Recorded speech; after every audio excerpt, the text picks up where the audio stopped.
your next big role, which is very exciting. One of the most sought-after roles for the past couple of months. How was it getting that phone call? It was fantastic. It was great because I was such a huge fan of the books before I even really knew about the movies. And I feel like just a fan that gets to dress up and all the propaganda. It was great. It was really, really great. It's always funny when you use, as actresses, you have to change your looks and whatnot, but it always seems to be the first thing. It's like, well, she's going to dye her hair, right? Yeah, it was funny because everybody was upset because I was blonde, and I was like, well, I'm going to dye it.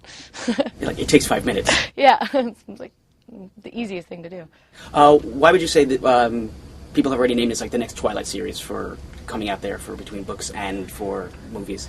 Because I think the reach is very similar. It's got very popular books with a very large fan base, so I think the size of it is very familiar to Twilight.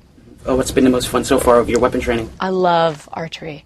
I really love it, and now I'm starting to do stunts with all of with the bow and arrow, so I kind of feel like Hugh Jackman. And then I'm doing rock climbing / tree climbing.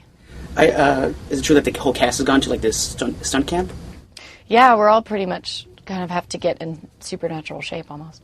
Anything that you took from Winter's Bone or X-Men that's been great for this? That you said, oh, this is great prep from this movie to work on this one? No. The dieting probably from X-Men is helpful. And how intense are like the fight scenes going to be? Very intense.